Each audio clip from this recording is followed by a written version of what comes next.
All right, so we are recording. And yeah, again, welcome. Thanks for being part of this webinar on empowering your garden with biodynamic herbs with our presenter, Stuart Lundy. I'm Anna McAvoy-Emmerich, as I said, and I'm a staff member at the BDA. And I'm just gonna go over a few things about Zoom before we begin Stuart's presentation.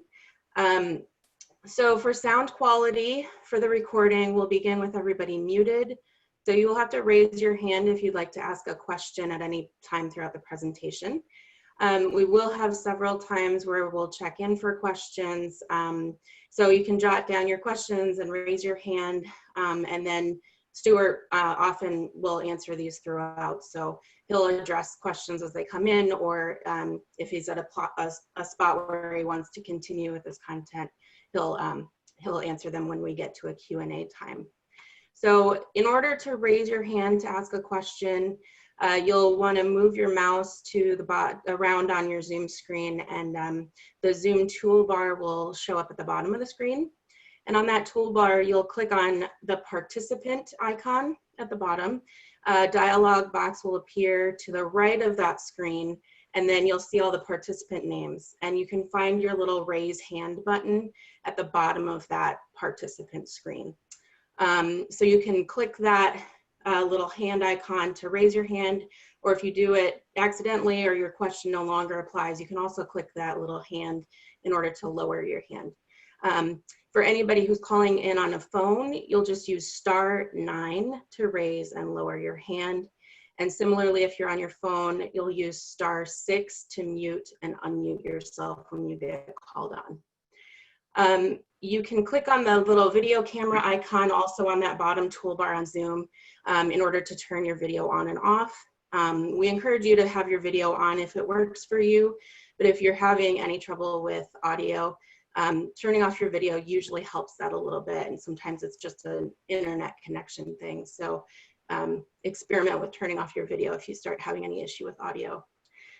There's also a chat function. So again, on your bottom toolbar, you can swivel around until that appears, and there's a little chat icon that you can click on if you want to use that. So you're welcome to put questions and comments into the chat.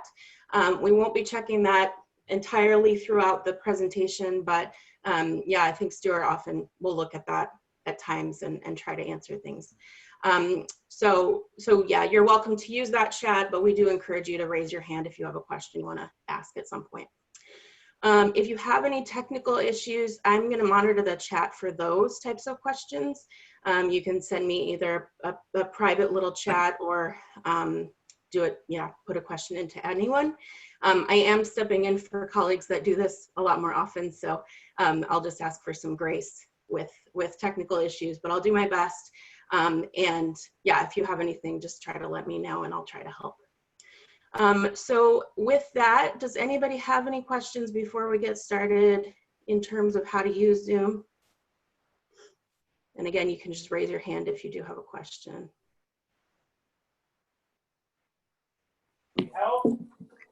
Is it hot enough for him, babe? Is it hot enough? Paula, you're unmuted. Is that a question? Oh my gosh. Okay, looks like not. So yeah, with that, we'll get started. Stuart, it's my pleasure to introduce you to the group, and yeah, hand it over to you. All right, everybody. Hi. My name is Stuart Lundy. I'm with Perennial Roots Farm in Accomack, Virginia. A lot of you probably know me by now, so I won't spend that much more time talking about me. If you want to learn more, you can go to perennialroots.com, or you can look for our Instagram handle at Perennial Roots Farm.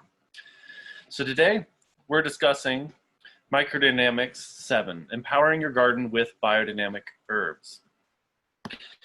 And this is something that has much broader implications than the biodynamic toolkit you might describe it as. But for this set of lectures, it's time to really delve into the biodynamic herbs themselves and the preparations, and at least what I feel is some of their practical meaning within the farm. I'm not going to go entirely into their esoteric import or occult physiology per se, but I'm going to try to talk as I might to another farmer or to a gardener, and how to use these. Some of the herbs may not grow where you live. In fact, some of them may refuse to grow where you live. And there are possibilities for substitutes. So you don't have to take these as absolute dogma, but to know which to substitute would require a whole lecture of its own, which perhaps we'll do if there's enough interest in that. But in general, you should strive towards the herbs that are listed here. And I will also indicate why some of these herbs are so special. And if you can't find them, just seek out ones that serve a similar function in indigenous traditional medicine that have been confirmed by modern science, and ideally ones that might have been at least obliquely referenced in Rudolf Steiner's medical lectures. If you're able to triangulate those three things, you're probably on the path to a reasonable substitute. And I'll actually reference at least one good substitute for one of these herbs later on. So we're going to start with something that may, for some of us, not appear to be an herb at all. Many of you may have by now used or created for yourself the biodynamic horn manure that sometimes goes by the name 500 for whatever reason. There are many legends around the logic of that. Some people say it was a code, others say it was a number of millions of microbes that Aaron Fried Pfeiffer found. Whatever the case, this is a special process wherein we take dairy cow manure, put it in the horn, and we bury it over winter. The significance of this is that it is ultimately primarily plant material. It's an odd concept to put these two things together, and in a way, it's something that would never by accident happen in nature. That's one of the significances of the biodynamic preparations, is that none of these could have happened as a coincidence. You're not going to have a buffalo die on the prairie, somehow lose its horn, and then have manure fall into it and then be buried over winter. That is something that is deliberately human and full of intention. So rather than spending too much more time describing it from that vantage point, I'm going to show depictions of these. These were made by an artist that I commissioned several years ago in order to bring this down to earth, because you can see it yourself. It's not so strange as the idea itself might initially sound. The cow, you collect her manure. This manure patty is made after one that Maria Kuhn herself indicates as an ideal cow pie. And you'll be able to identify a good cow pie by a spiraling shape, but also a spiral within a spiral, almost a double helix sort of effect. And often a pool of urine at the center, because she tends to expend both at the same time. The cow spends her time going to the far reaches of the farm, across the field, to the edge of the pasture, collecting whatever looks good. A bit of grass here, a broadleaf herb there, it goes for yarrow here, chamomile there, and collects them all and chews them and ferments them together. That process is very similar to the kind of impulse we're looking for when we are tending the compost pile. But here, we're looking to concentrate that activity that's within the cow, who only has her 4 stomachs. But then we say we want to take that a little bit further. We want to push that beyond where the cow herself could take it, to concentrate those forces and develop them further. To do that, we take the cow horn and we fill it with the dairy cow manure. This we then inter within the earth and allow it to sit there over the winter months. When we unearth this, hopefully, it will have transformed into this beautiful kind of humus that is, the term would be colloidal. It is so finely dissolved that you can't see any of the original parent material at all. It collapses under your fingers and it's moldable like clay. This reduction is very much plant-like and is based on all of the herbs from the farm, and in many ways is ideally suited to the farm.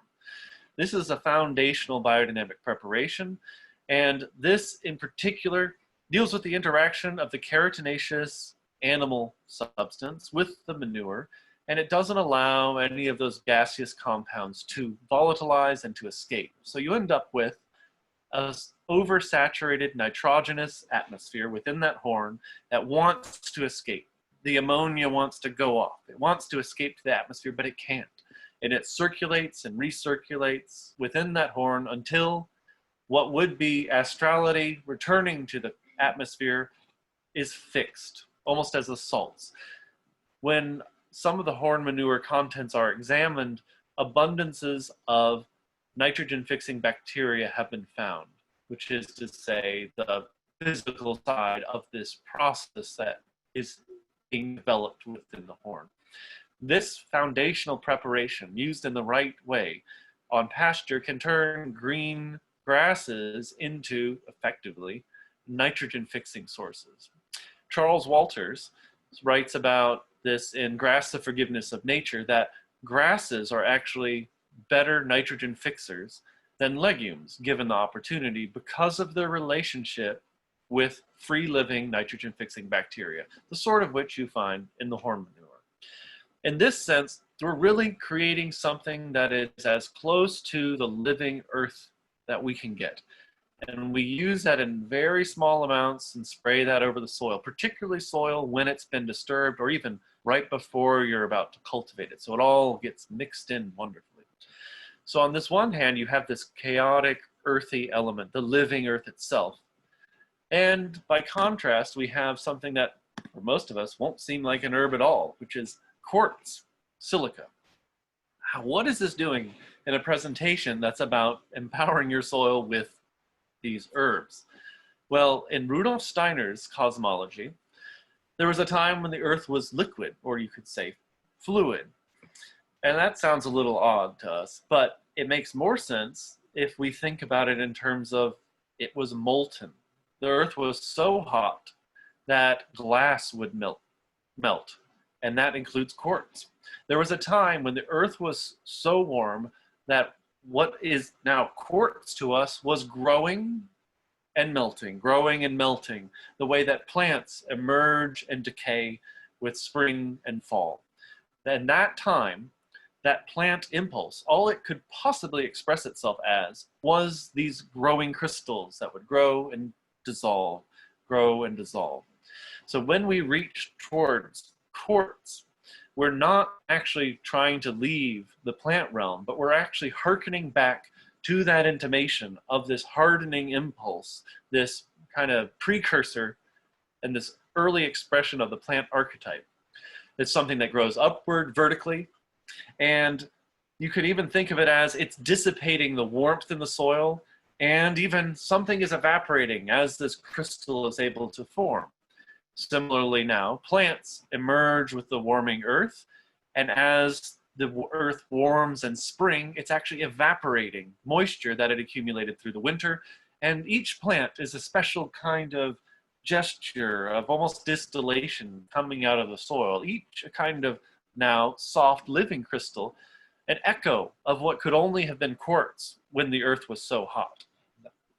Now we take this and we have to render this in such a way that it becomes available to plants. This is anhydrous silica, which you know as quartz crystals. To render that into a hydrated state, which is silicic acid, takes a bit of effort. To do that, we again return to the cow. And we take the quartz crystal and we grind it and put it into the horn. This we take in an opposite direction. Instead of the nitrogen fixing time of year, we do it during the nitrogen exhaling time of year. We put it in the soil over summer.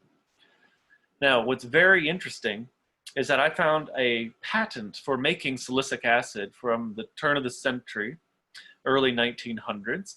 And the process is you take quartz, you grind it to flour, you mix it with a little bit of water, and you expose it to an ammonia source. Well, the decaying horn material around the horn is radiating that astral influence directly into the horn, and you're able to create for yourself your own silicic acid.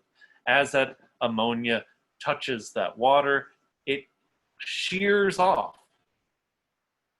silica from the quartz powder, and then the nitrogen evaporates, leaving behind your silicic acid. Now, could a laboratory make a more chemically pure substance? Almost certainly, but that's really not the point here. This is about, on the one hand, nitrogen self-sufficiency of the 500 horn manure, and then also the ability to tell a plant when you want it to receive more light, to be more transparent to cosmic influences, and to toughen itself up a bit if it is, for example, too wet. This is what we're creating when we're doing this. We're bringing these two almost rival plant impulses. The 500 horn manure you could think of as almost a moon, a lunar influence, whereas quartz silica, you could, in its way, think of it as having more to do with the light and warmth, with the sun, you could say. There are many ways to categorize and classify these, but explanations are always where we get tripped up. So I'm going to try to stick with the practical aspects of it, things that you can actually take and use for yourself. Now, Steiner indicated not just that this be quartz, but that it could be other silicates like feldspar or even orthoclase. So the possibility here is quite wide. He even suggested that you could grind this and mix this with some of the soil from the garden that you wanted to treat and inter that over winter. So this, of all the preparations, he suggests the most possible alternatives. Most of our soils are silicates, so most of our soils already have this property that will allow us to liberate the silicic acid, to move it into a mobile liquid form, to bring it into the realm of the living. When we take that out, you can store it in light. And Steiner even says that might help, it being in the light and the warmth. Whereas 500, you want to store somewhere cool and dark. There's a natural polarity at work within them. What we move to next is going to be the yarrow preparation. Now, yarrow for me is one of the best herbs. If you look at May Bruce's Common Sense Composting, she did experiments with different herbs from the biodynamic arsenal. And she found that of all the preparations, that yarrow and nettles did most of the work. Now, I'm not saying we should ever skip the others, but as with many things on the farm, 80% of the productivity may come from 20% of your work. Or if you're dealing with livestock, 80% of the parasite load is often in 20% of the sheep. And depending on how you work with this, you can tease out more potential for your farm, for your garden, or for the animals. In the case of yarrow, Steiner says this has a special relationship between sulfur and what he refers to as potassium. But when he says potassium, it's often shorthand for potassium salts as kind of a class.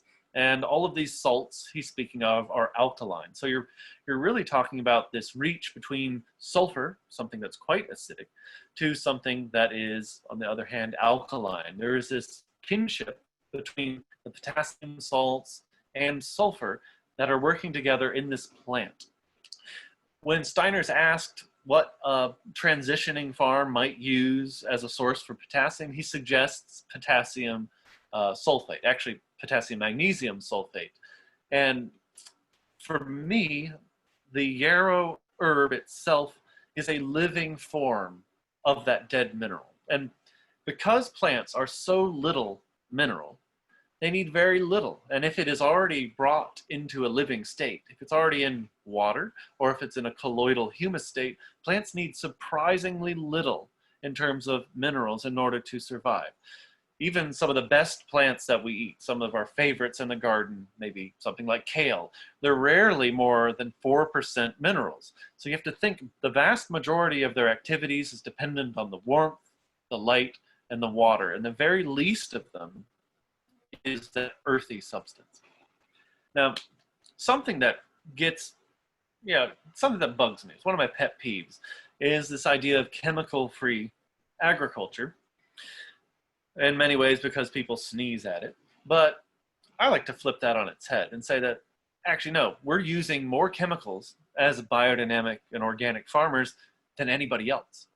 If you're a conventional farmer, maybe you use NPK, maybe you're using some sulfur or calcium, maybe you're spraying a few chemicals here and there as pesticides or herbicides, but that's often where it stops. When you use a single yarrow plant, and this is before the digestion, I'm going to show you some slides that show you how much is in one of these plants, and it's pretty incredible. I'm not even going to bother reading this out. I probably couldn't pronounce all of them, and I can't tell you what they all do. But this is just a glimpse at what is at work in one of these herbs, and why when we reach for them, we're bringing this kind of diversity to the compost pile, that dynamic activity to the soil, and then the plants themselves are able to take on these properties from the plants that you've digested and put into your compost. So the healing effects of yarrow are able to radiate, even diffuse through the compost pile, and then you're able to give them to the neighboring plants. And this is only one slide. Here's a second one. And these were the totals as of, I think, 1992. So it may have evolved since then, but this is how much is in just one of these plants. It is an amazing host. It's a symphony of substances and activities at work in any one of these. And it's just irreducibly complex to just say one of these plants does this versus that. They're doing so many things. So with this one, you take yarrow, the plant that we've addressed here. You combine it with the bladder of a stag. In North America, we tend to use deer. In Australia, this is interesting because Steiner actually hints in the agriculture course that in a continent like Australia, you might have to reach for another animal. In Australia, they've taken up using kangaroo bladders, which may seem like a stretch, but both the stag and the kangaroo, or something like the sheep or a rabbit, they're very nervous animals with very large eyes. They're very sensitive to input from the outer world. Not necessarily nervous in the sense of shaky or anxious, but very reactive to stimulus through the nervous system. And in that sense, there's a kinship between the two. The difference here between the antler and the horn is that the horn, while it's growing, is radiating not just water and air, currents moving up, but also radiating warmth. And this is confirmed by modern science, is that as these antlers are growing, sorry, I said horn, but as these antlers are growing, they're radiating warmth the whole time. And then they fossilize and later they fall off. Whereas the cow horn is designed to do the opposite. It deflects and keeps warmth within the organism.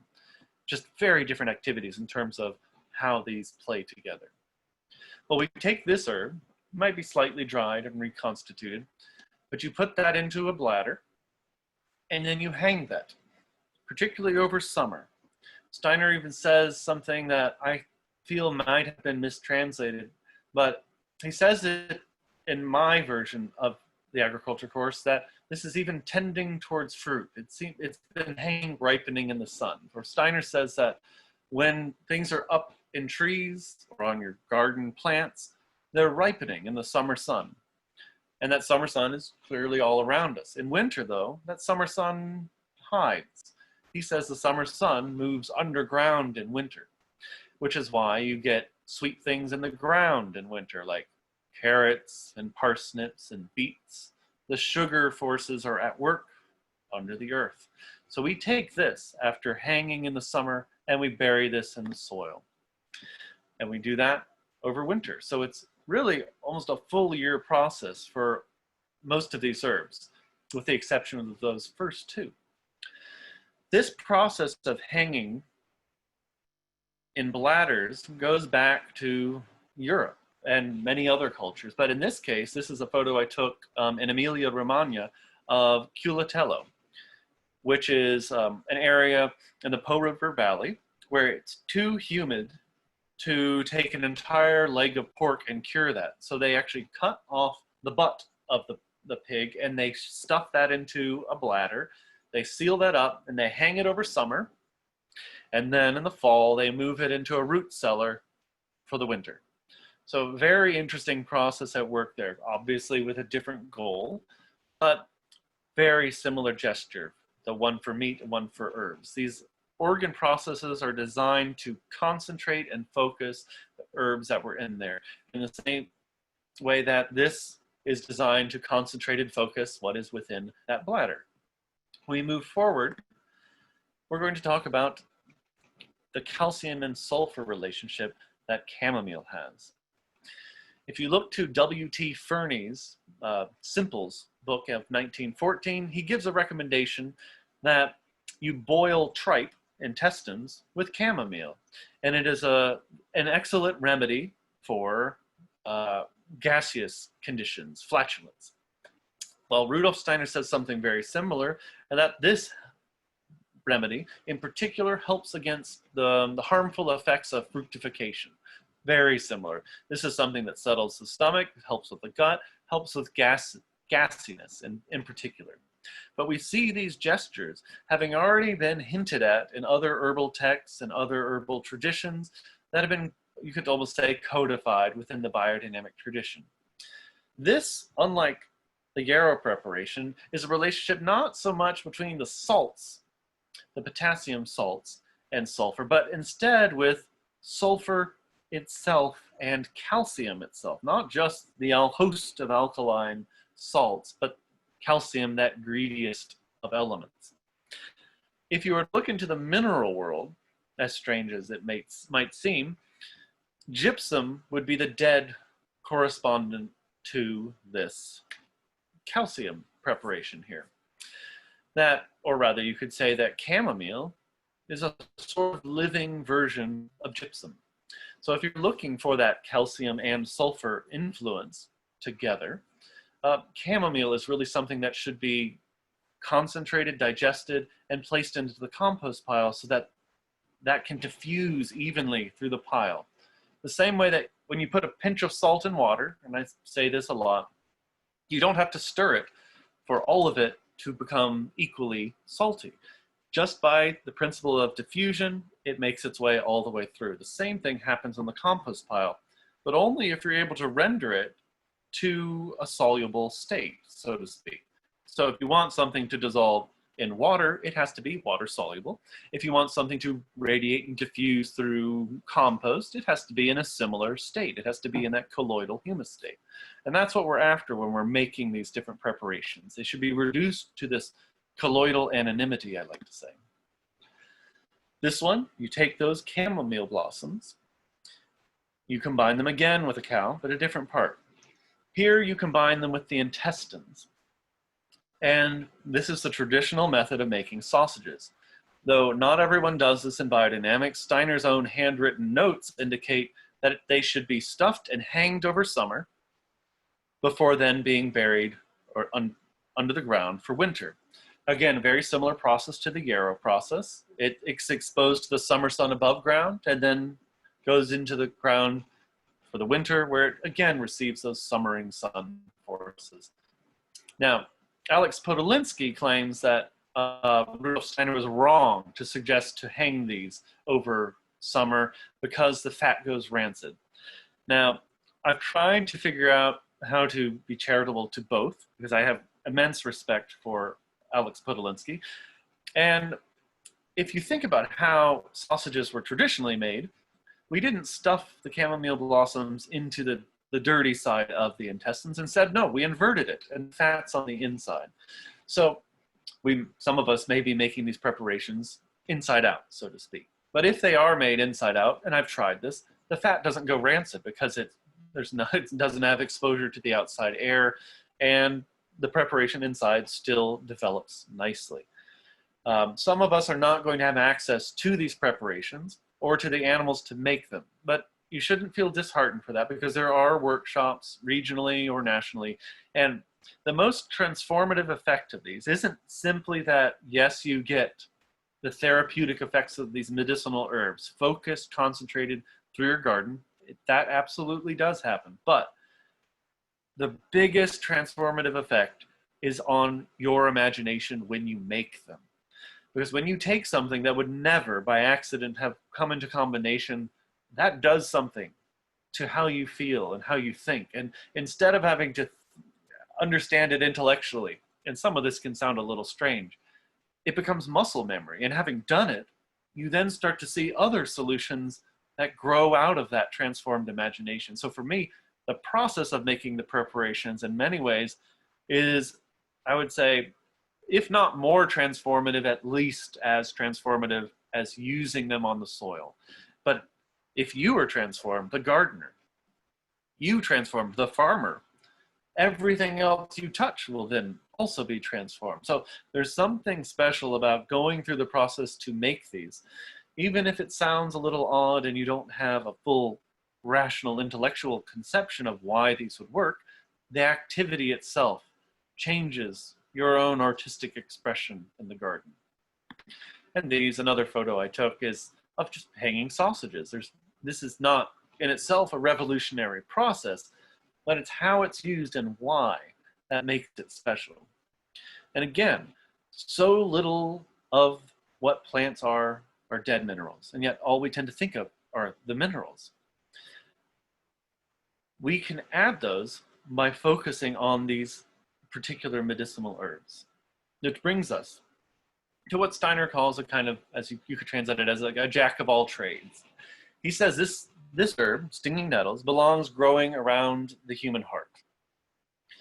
And it's really, truly a wonderful herb. It has 16 amino acids. It has all essential amino acids. Dried, it has more protein than meat. It's got vitamin A, C, D, E, F, K, P, B complexes, goodness gracious, thiamine, riboflavin, niacin, antioxidants, selenium, zinc, iron, magnesium, boron, sodium, iodine, chromium, copper, sulfur. It is an amazing plant.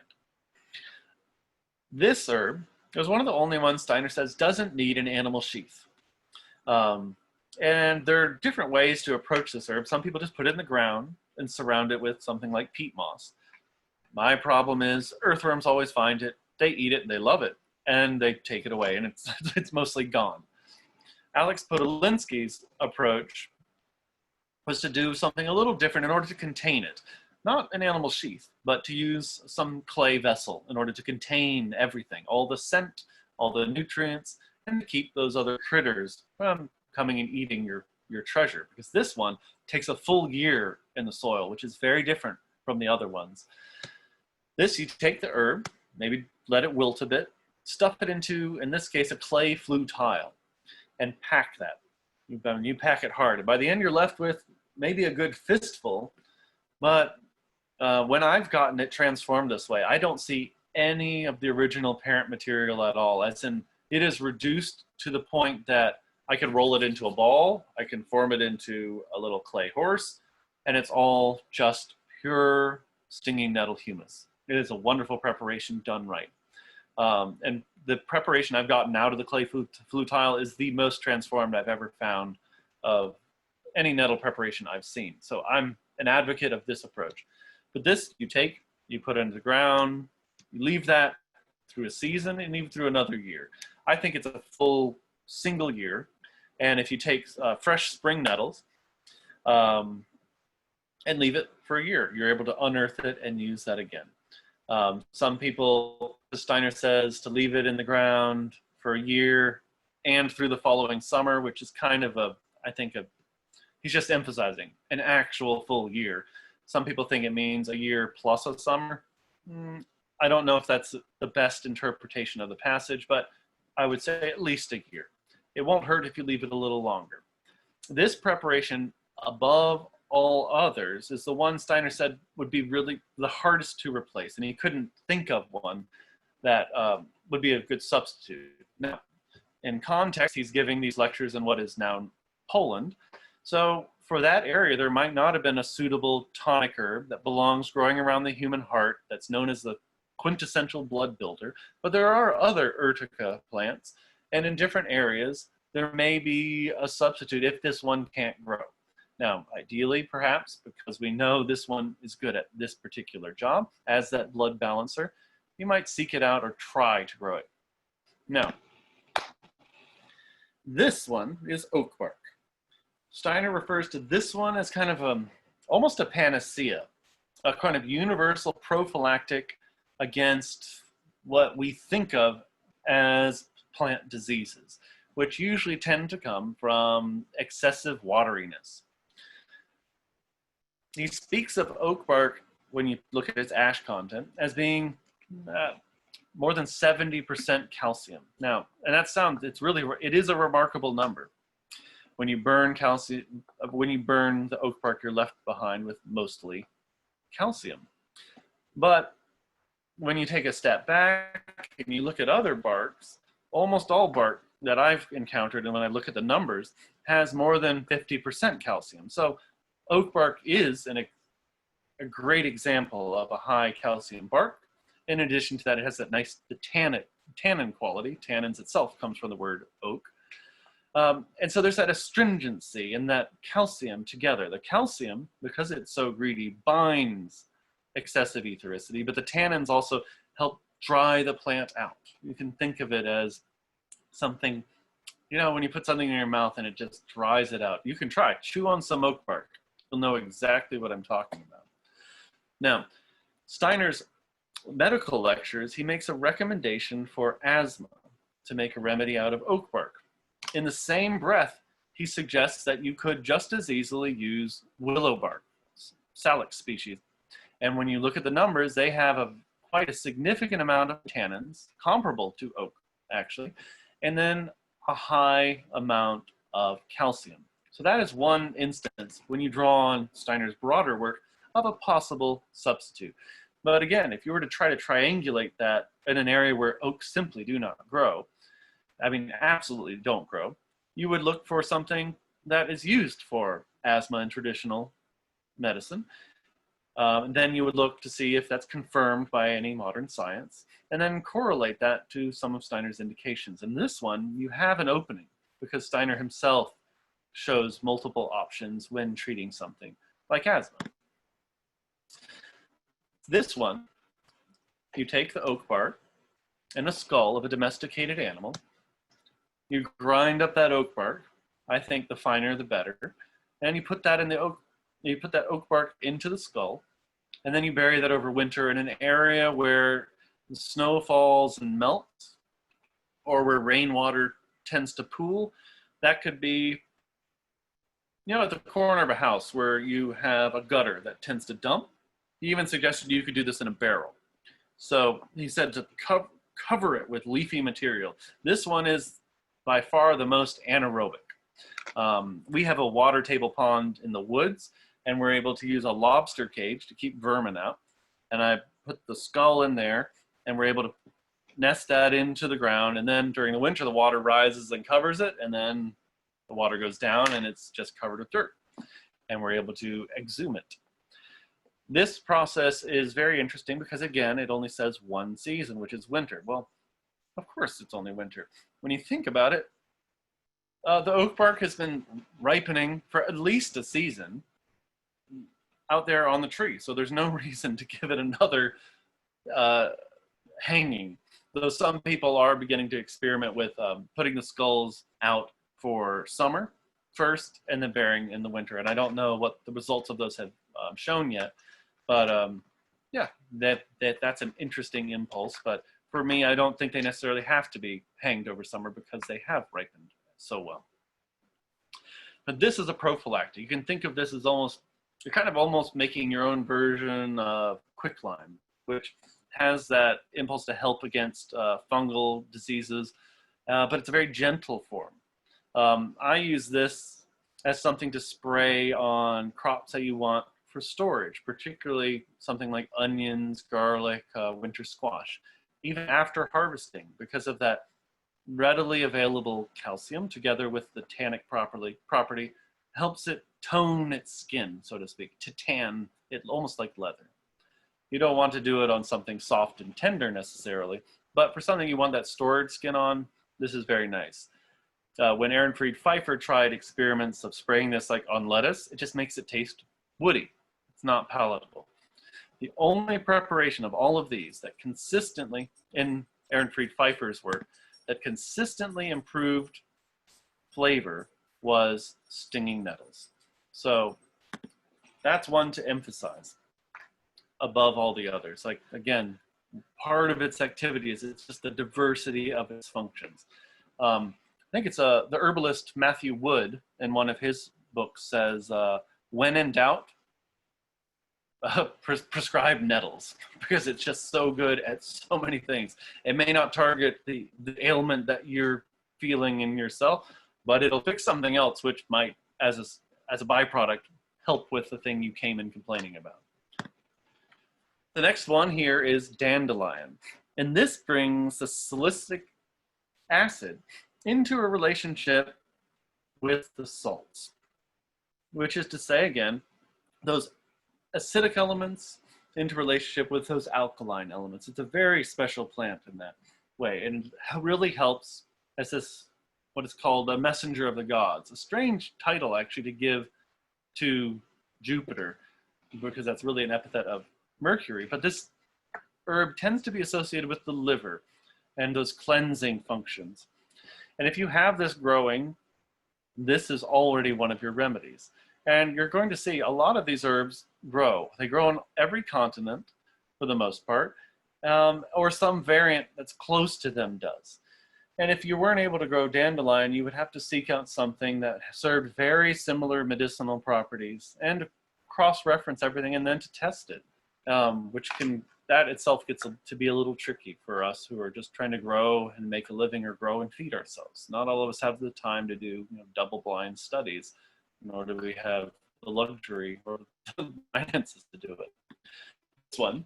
This one I find very interesting. You take the blossoms, again combined with the sacred cow, but you take them and let them wilt a bit, and you put them into the mesentery. The mesentery is that sheath that holds all your gut organs in. It's like this giant balloon. You take that and you wrap it into a sort of pillow. This one, Steiner also indicates in his notes to hang over summer in the sun, which is mostly not done in biodynamics. I don't know why his notes aren't taken more seriously. Maybe because he forgot to say it in the lecture. It's possible. Or the note taker didn't write it down. Also possible. Or some combination of the two. But he wrote it down in his notes. So I tend to think that's pretty significant. And I think that you kind of do this dry aging process of it in the sun, and then you bring it into the soil for the winter and ripens it further. Again, just like the others. And it ends up with almost a full growing season process of the warm and then the cool. This brings us to valerian. Now, Steiner talks about this as helping with the phosphorus process, which he says belongs very much with sulfur. And phosphorus, it's like to infer, confer, transfer, Christopher, Christ bearer. Phosphor is light bearer. Now, I'm confident he chose this in some ways because of the folk etymology around valerian in German. It's Baldrian, which comes from Balder, the god of light. In particular, it used to be prescribed for hysteria, which is to say when the lower moon processes have bubbled up and they're overtaking the mind temporarily. This was regularly prescribed. In this case, it tends to be associated with the planet Saturn as a direct counter to the planet Moon, not just moon forces in general as equisetum is used for, but specifically targeting that. This is an interesting process because you can make a more effective version of this by fermenting it. Steiner himself in his notes talks about valerian essential oil, but you press these flowers and then you collect that juice. You might not get a lot, and that's fine. But then if you let it ferment for at least 10 days, which Lily Kalisko did, she found this to be a far more effective remedy. So this one tends to be associated with bringing that warmth, helping counterbalance those excessive moon forces, which you would almost think of like fungal things. This helps with the flower pole more than the reproductive part of the plant, if that makes sense. Even though we do think of the flower as reproducing, it doesn't have as much to do with that watery grain side as much as it does the flowering petals, that delicate aspect. That's what this is for. Now, These all provide the power for your compost pile to give to your plants what they need. And the more of these that you're able to bring to your compost pile, almost certainly the better. And even if you don't have immediate access to these preparations, you may have access to some of these herbs. Simply making sure those are part of your compost pile is really important. For example, like if you're growing chamomile, how often does it really end up in your compost pile? You might dry it, you might use it for tea for yourself, but how often do you put it in your compost pile?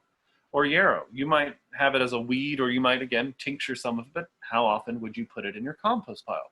If it's good for you, and that's from plant to animal, how much better would it be going from plant to plant?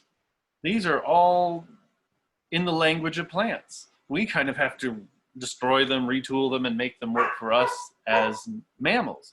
Whereas a plant can just absorb it and use it directly because they all speak the same language. So that is the real heart of why we're doing that. And it's unthinkably important to begin incorporating the medicinal herbs used in that area. Indigenous traditions would do the same. And I know in the Southwest, I've talked to some people who, their people would put their medicinal herbs into their compost pile the same way that is done with biodynamics. Perhaps not rendered the same way, or maybe rendered differently, but the same logic was there.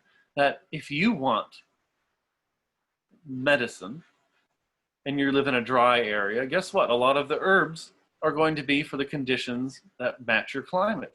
It only makes sense that your compost pile and your garden would benefit from the same kinds of medicine.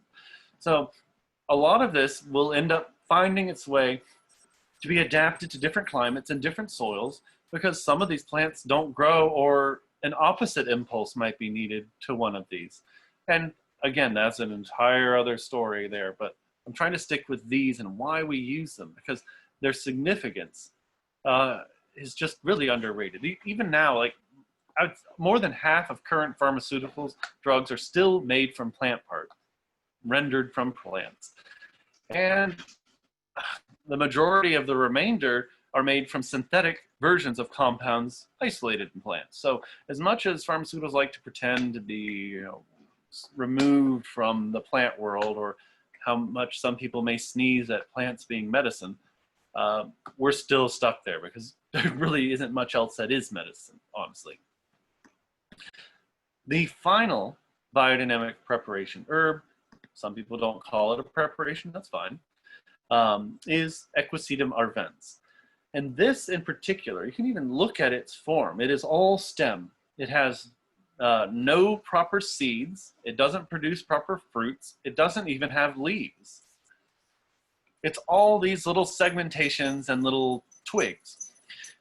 Because of that, it is a direct opposite to those interplanetary processes of Moon, Mercury, and Venus. It doesn't produce a proper seed, so it counters the Moon. It's not leafing out. It's not producing those rounding properties, those watery, fleshy aspects. So in a way, yes, it has a Saturn influence, as some people will say, but it's not just Saturn, it is Saturn together with the outer planets. At least that's how I like to think of it. And this then helps bring in this counter impulse to all those inner planets.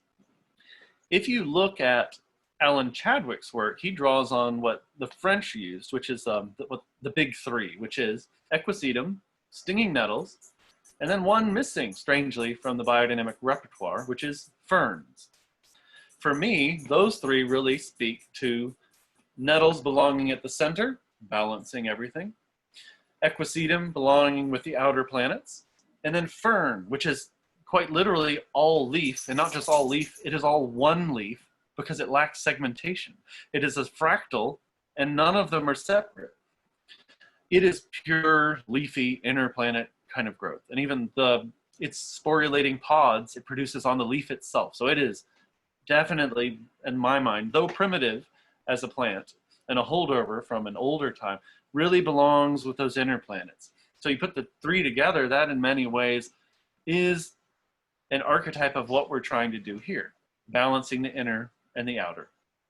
which is all we ever do as farmers.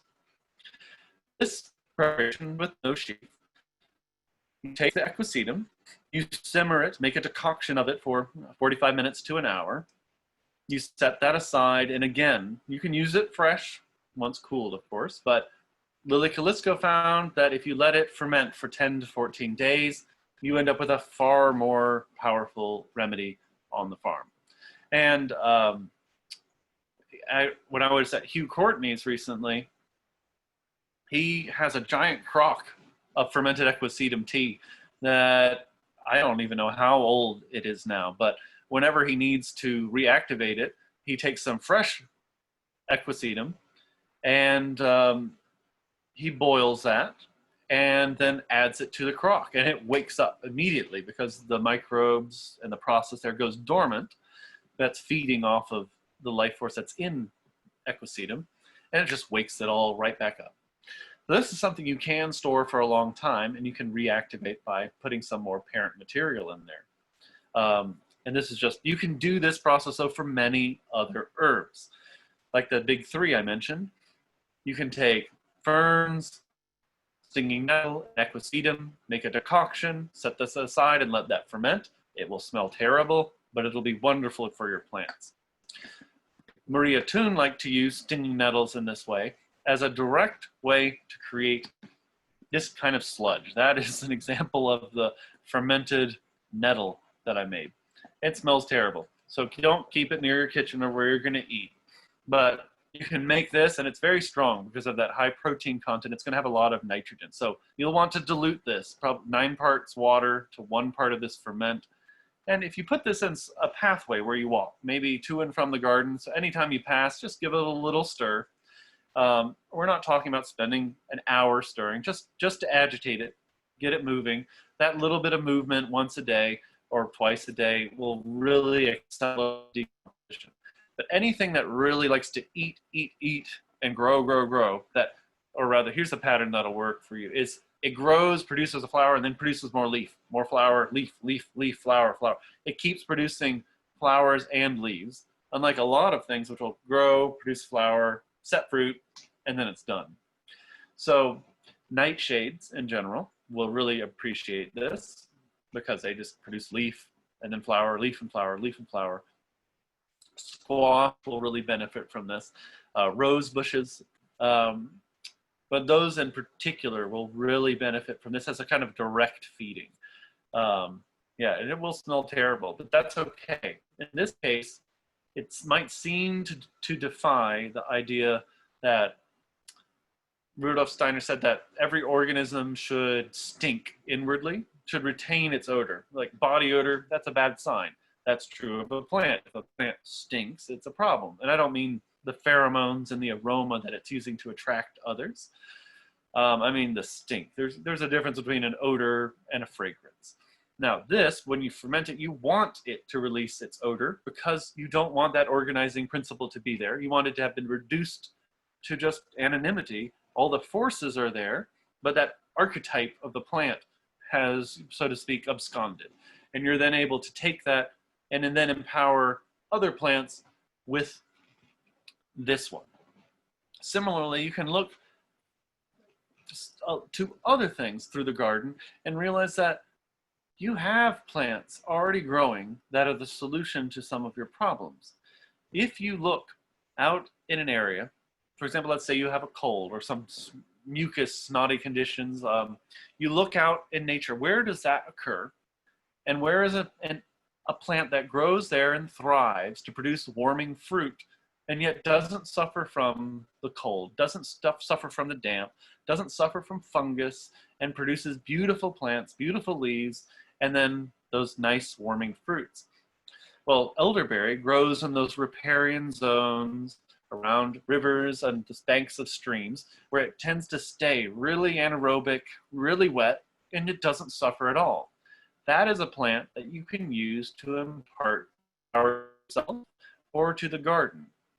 Aaron Fried Pfeiffer actually recommends planting stinging nettles near certain plants, but then recommends also planting elderberries near your compost pile because it will stop your compost pile from getting wet feet.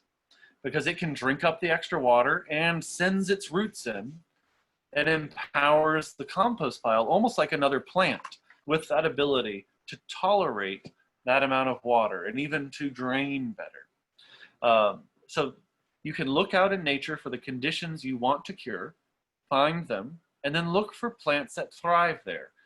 And you will often find a medicinal answer to your problem. Similarly, if you look into your garden and all you have are thistles, those may very well be one of your best answers because you know they're happy here. They're growing well here. And these weeds often have twice as many nutrients in them as what we would normally try to grow for ourselves as vegetables in the garden. So you collect your weeds, ferment them, and then distribute them evenly across the garden. And you have to do this kind of wealth redistribution where you have the thistle might have it more than its fair share of zinc. Well, if you ferment that and then spray that out across the whole garden, it's as if the entire thing had the benefit of that thistle growing there and then begins to make way for other things to grow. So the most noxious weeds on your garden, if you're able to ferment them or compost them, you then can empower your other plants to grow as well as those. Like, for example, pokeweed grows here very well. But what do you notice about it? Pokeweed is tall. It grows much as it can like a tree, and yet has huge fleshy stems and large fleshy leaves.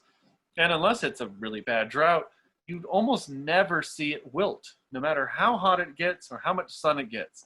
And you can look at that plant and go, I could make my garden do that. If I take that plant and ferment it and water my squash, they stop wilting. It may take 2 or 3 applications, but then you'll notice, wow, the leaves are perky now. You've now taken the activity that was in the pokeweed squash, and now it's active there. And this is just a hint at the possibilities for using herbs through the farm. Like, it doesn't stop with elderberry, it doesn't stop with nettle, it doesn't stop with pokeweed. You have herbs I might not have even heard of that may be the answer. But you look for a beautiful plant that does what you wish your squash would do. It's like, man, that never quits. It never wilts. It always stays green. Those are often the answers because they have everything they need. Well, then give that to the squash. This is a compost pile, a very abstract version of compost pile. When you take one of these composted herbs, which really is reduced to that colloidal humus, and you put it in, Steiner said it radiates. And I made an animation here of it. But you could also say diffuse, just like that salt in the water. So as you walk forward, you put one in, and it radiates out until it's evenly treated with that original substance. Rather than the forces find their way through the pile. Same with this. Energy always tends to move from high concentration, where you inserted it, to low, where it isn't. And then it just radiates out. You could even think of compost in its way as just this radiant process. And when you add these biodynamic preparation herbs to the pile, you've almost done an energetic stirring of the pile. You've almost turned it without physically having moved a thing, because you've inserted that. And you've had these energy gradients of a concentration of dandelion, a concentration of chamomile, and then the dandelion and chamomile end up trading positions. And there's this crisscrossing dance happening within the compost pile of whatever you've added. But for this to happen, the compost pile cannot dry out. Steiner says everything must remain within the realm of the living. And for us, that's going to require water. Most of our living body, what you could call our etheric body, its activities belong to water. If you let your compost pile dry out, not much is going to happen. And it has to be moistened for these activities to do their diffusing radiant activity. It must be within the etheric realm. And towards that end, it's worth investing in a compost fleece, whether this is an old rug or some sort of blanket, or whether you actually buy a compost fleece. some semi-permeable membrane that lets some water in, lets some out. It can be breathable, but it shades it. And that way it helps deflect those odors which would have escaped and attracted pests, deflecting inside, and like the horn manure, becomes fixed. And you're able to find that the astrality that would have escaped, gone back to the nitrogen in the atmosphere, becomes settled down, would be how Steiner refers to it, becomes fixed. You end up with it fixing itself into a salt form, much more of the earthiness, but then bound to that clay humus complex that you're developing within the pile. And that's the impulse that we're moving towards with all of these herbs. And that's it. For me, that's just a hint of where this can go. I'm actually to a point where I feel like there have to be questions. So I'm going to suggest that, since I haven't seen many in the chat, that you can write them in the chat, or you can speak.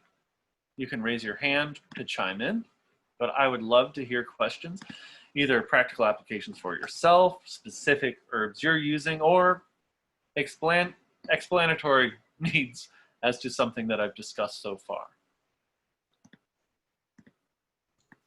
And again, a reminder of how to raise your hand. If you're on your computer or your phone in the Zoom app, you'll go to the participants tab, and then there's a little raise hand button, or there might be a raise hand icon.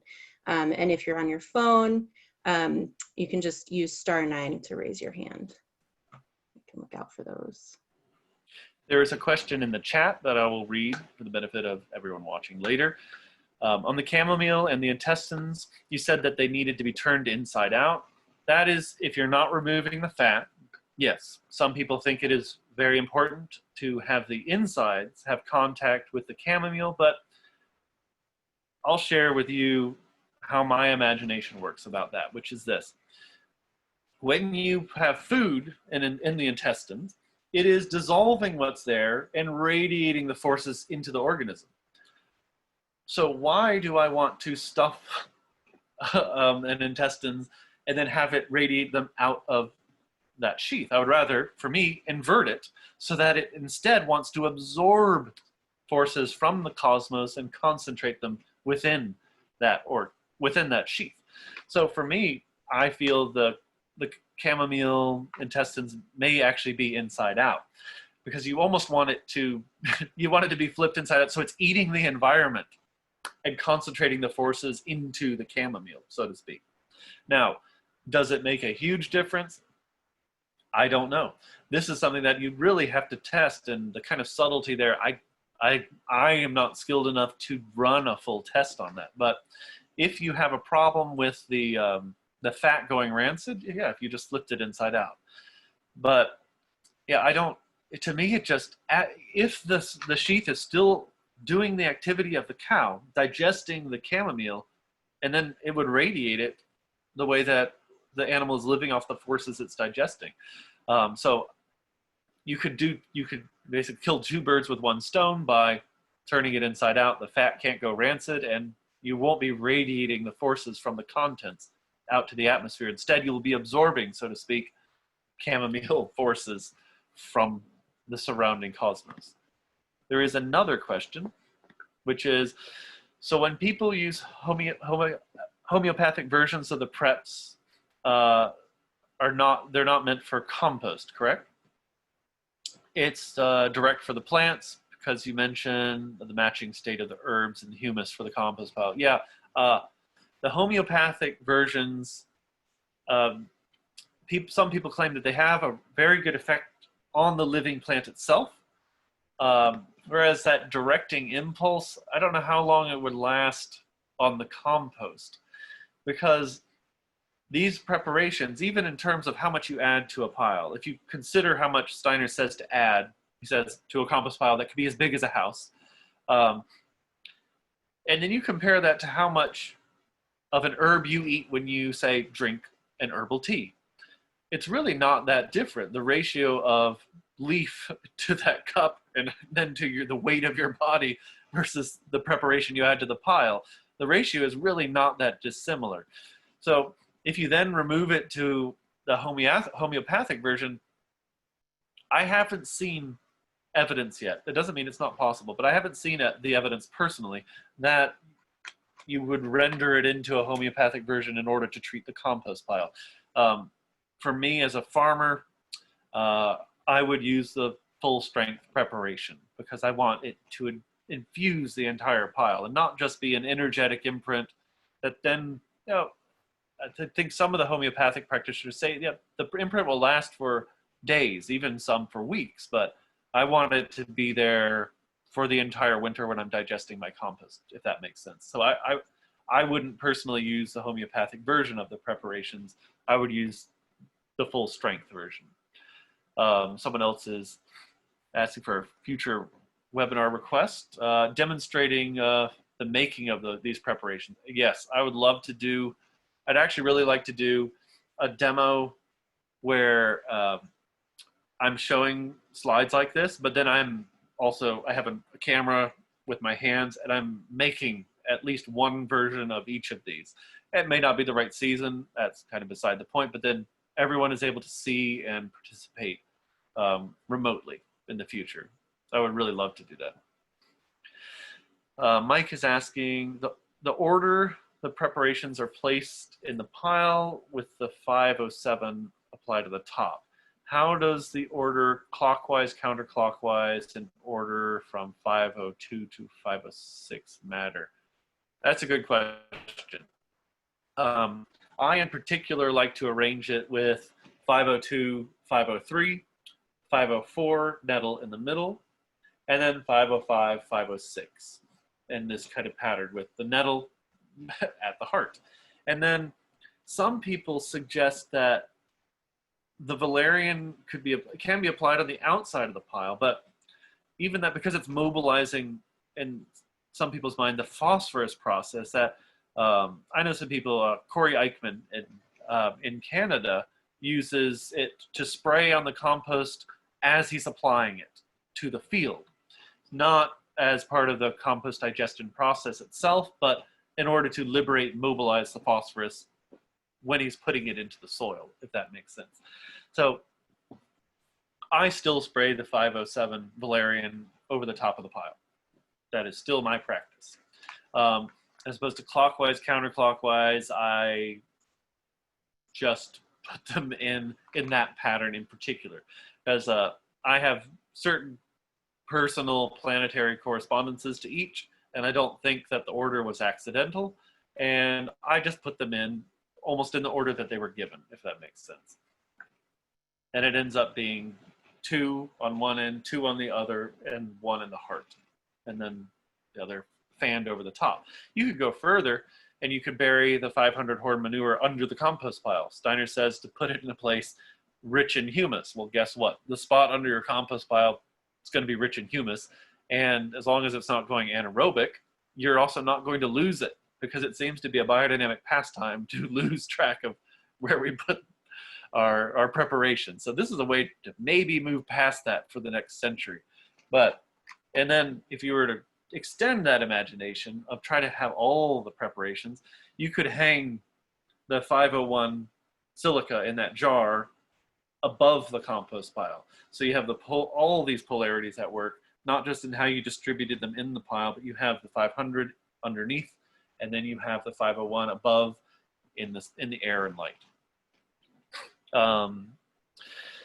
Mike says, I believe Hugh Courtney suggested layering barrel compost the preps vertically to match the iconic image of the upside down human being. Is that useful for the regular compost pile? Some people do have a biodynamic preparation layout where they put oak bark on one end for the head, which I think is whatever is your towards the pole, whichever is closest to you. So the south or the north, depending whichever you are closest to. They would tend to put the oak bark on there. I don't know how much that ends up mattering because of that diffusing activity. I think it's very forgiving because again, the energy tends to move from high concentration to low, just like salt and water diffuses.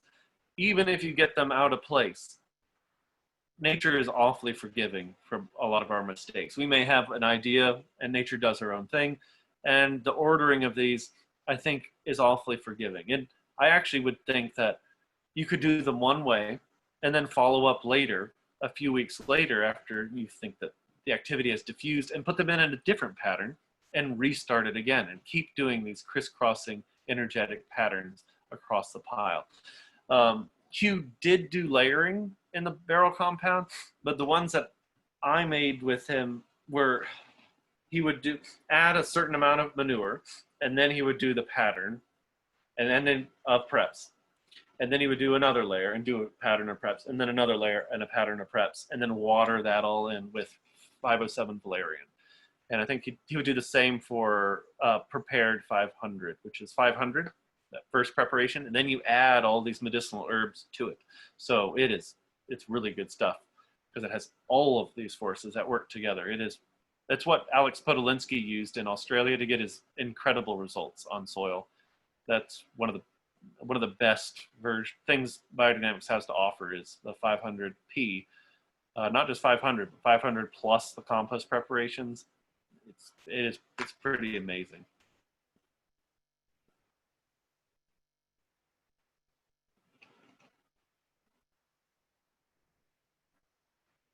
I don't know if I missed any other questions in the chat, or if anyone has any that they haven't raised their hand about.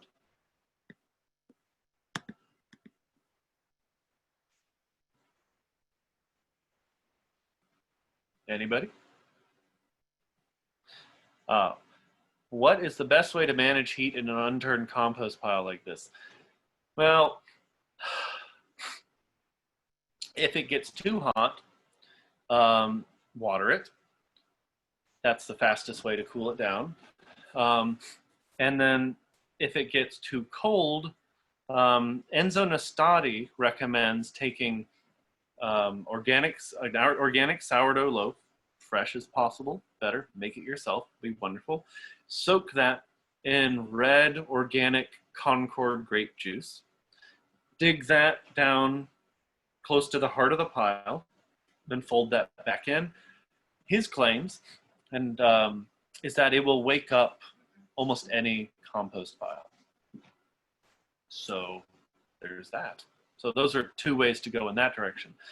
I've also done experiments using a copper pipe filled with good finished colloidal humus. One end is welded shut, and the other just has a cap on it. And I've put that into the compost pile as tall as the compost pile is. So the copper is always one temperature. That's why chefs like to use it. It tries to become one temperature. It heats evenly.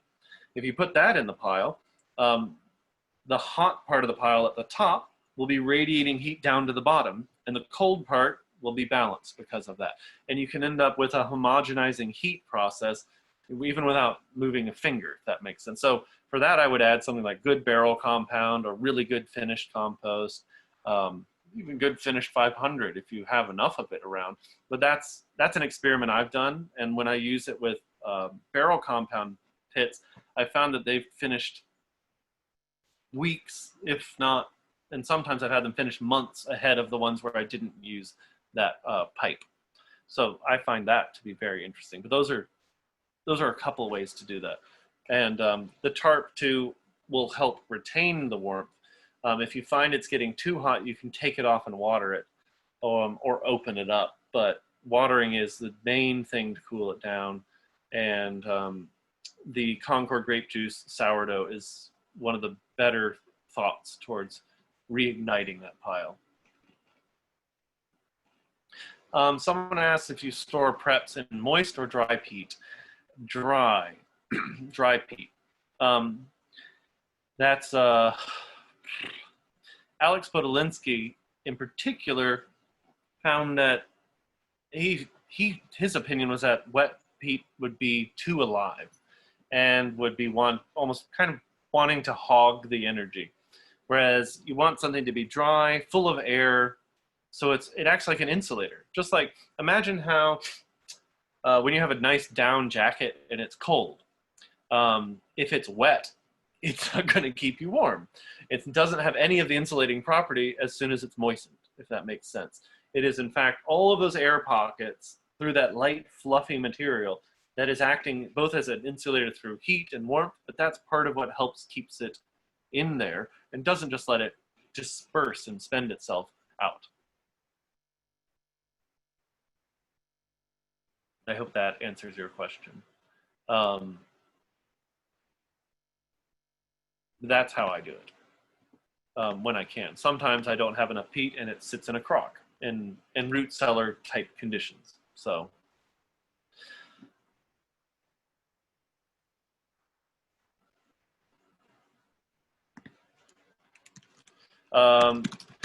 Someone's asking, would dried herbs be more potent than fresh? And the answer is no.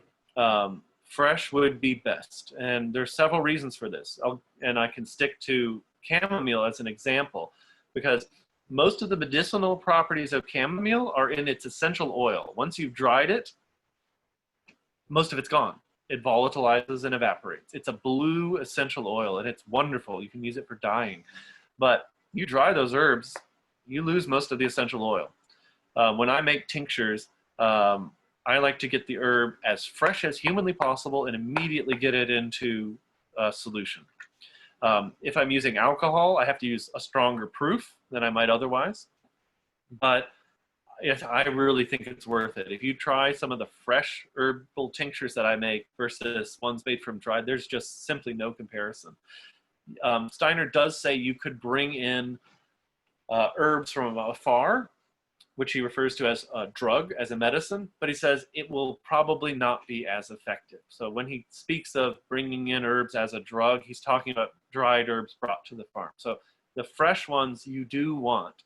He does say to let them wilt a little bit, but not to totally dry. It's almost like letting them wilt the way that if you're making sauerkraut, you chop it up, let it sit with salt till it starts to weep, and then you make the sauerkraut.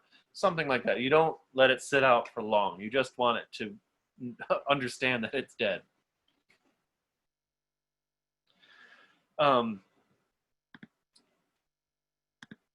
Yeah, there's a question that I'm getting about the different sheaths.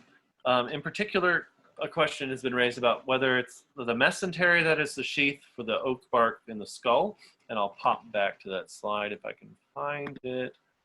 Whether it is the mesentery, which is the sheath around the brain, or the skull itself. Well, Steiner doesn't say anything about whether or not it should be the meninges. And he does say about most of these things that you can use them for about 4 years before you start to lose some of the effectiveness.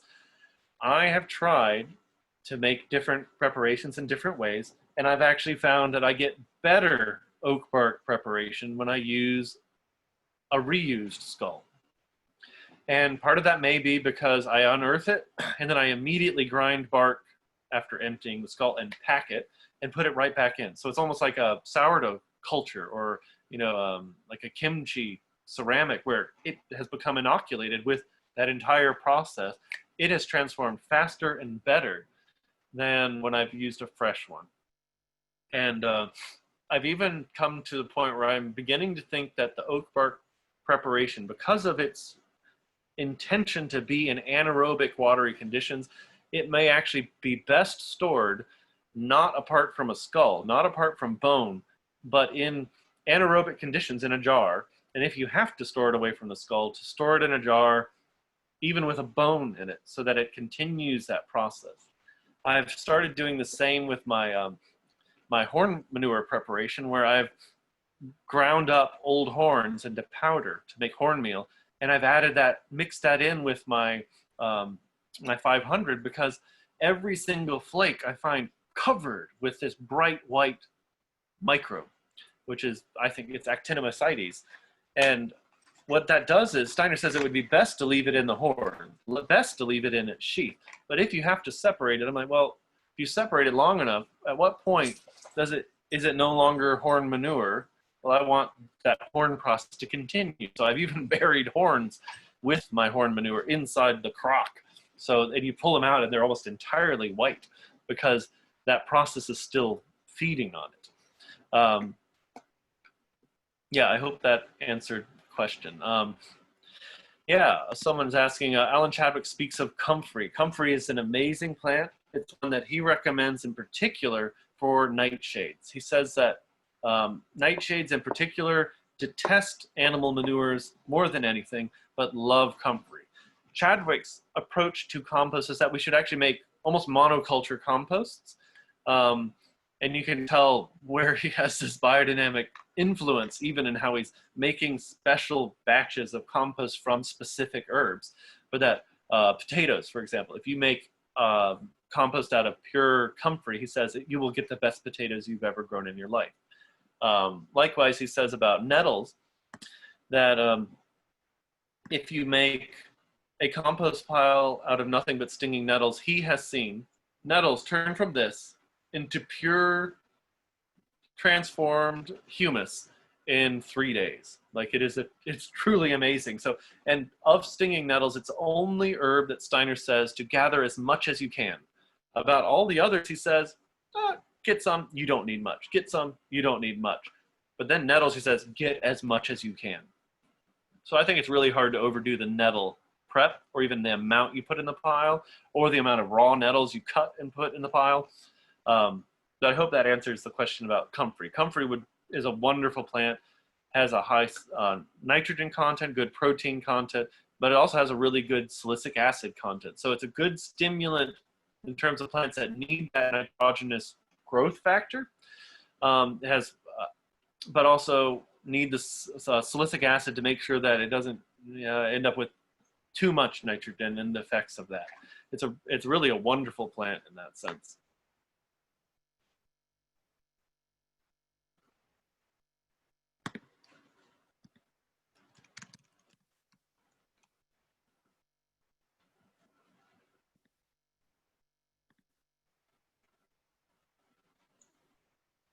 Well, we're about 5 minutes to the end. Stuart, is there anything more that you want to present, or you want to just keep fielding some questions for a few minutes? At this point, I'm happy to continue fielding questions for anybody who has, but I will spend the next 5 minutes talking about anything you want at this point. If it could be about herbs in the garden, that would be great. But if you have questions, and too, or what did I say that didn't address your needs?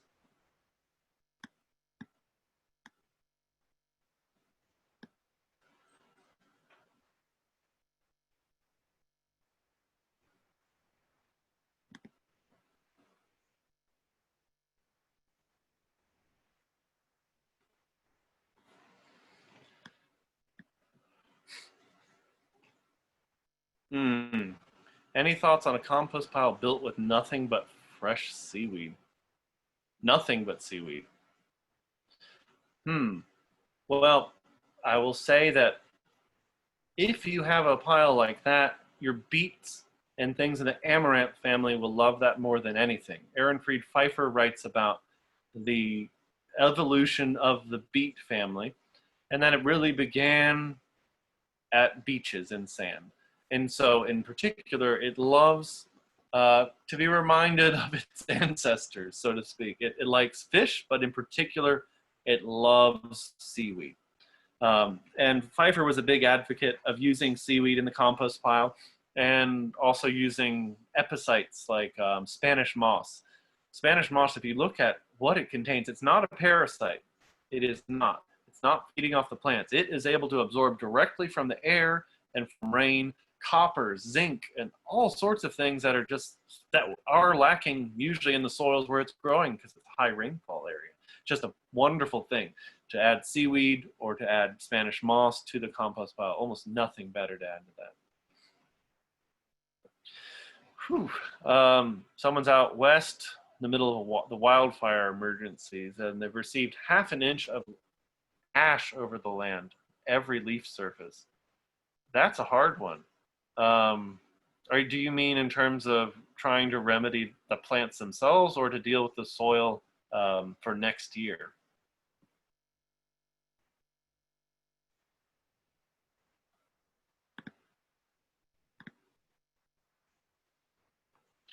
You're going to have an alkalizing effect.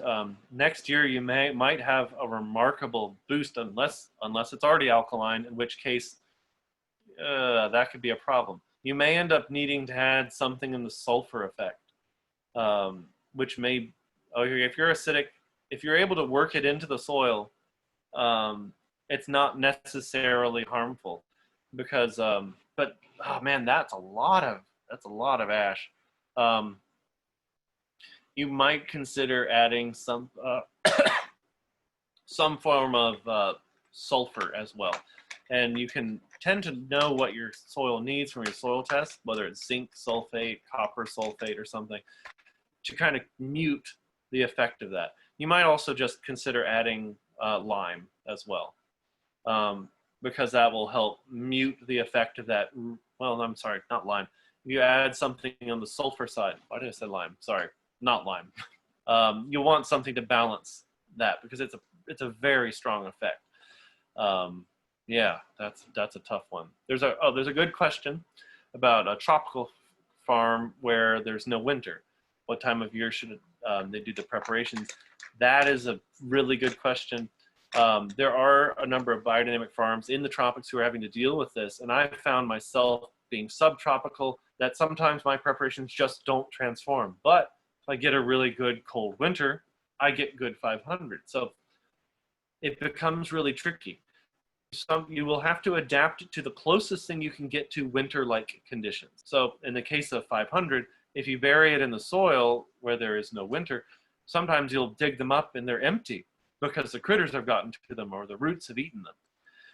I've found that actually taking roots and putting them in root cellar-like conditions, taking the horns and putting them in root cellar-like conditions, you can get full transformation, protected from the environment and buried for the full amount of time.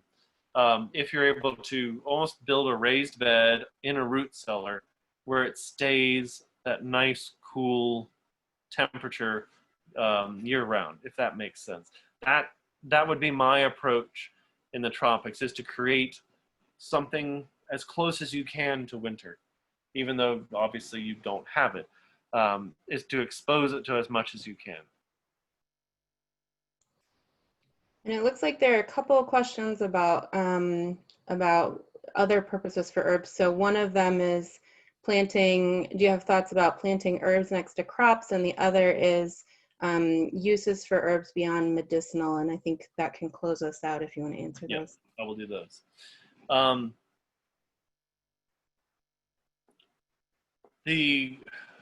don't have specific companion plants. There are different aromatic herbs that I have discussed in some of my earlier Microdynamics recordings, which you can access through the Biodynamic website. But what was that other question? Sorry, I missed that one. Well, it was about, thoughts on herbs next to crops and then other uses for herbs. Yeah, it's a good thing to have herbs near your crops. I don't quite call it companion planting, but if you have these medicinal herbs near your crops, Maria Toon Pfeiffer both found that having chamomile scattered through your alliums will make a much better forage crop, just because of its activity through the soil. Whatever it stimulates, and we're talking one plant per 100 bulbs of garlic. So it's a diffuse effect, but has a concrete, measurable influence. If you look at Maria Toon's results from the Biodynamic Planting Calendar, which is available at the Soil and Health Library online, I had it digitized because it's out of print. You can download the whole thing with pictures and see some of the results from some of these trials. But I think that's going to be it today. Thank you for coming out, everybody. Great. Well, thank you so much, Stuart. And yeah, thanks for everybody for participating. On Monday, we will send out the video recording and post it online so that if you need to see that, you'll have access to that. And we'll also send a quick survey to all the participants so we can just hear more about your experience and thoughts on tonight's webinar. If there aren't any other quick comments, we'll close out. And I just want to remind you about our next webinar, which is on October 8th, and that will be Microdynamics 8, and that's about creating a living garden. So I will open up, unmute everybody if you want to just say a quick good night, and Yeah, thanks again for being here.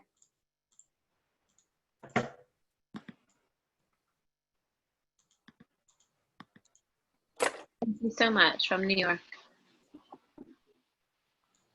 Bye, everybody. Good night, everyone. Good night. Good night, Stuart. Thank you very much. Bye-bye. Good night. Thank you so much from Carolina, Michigan.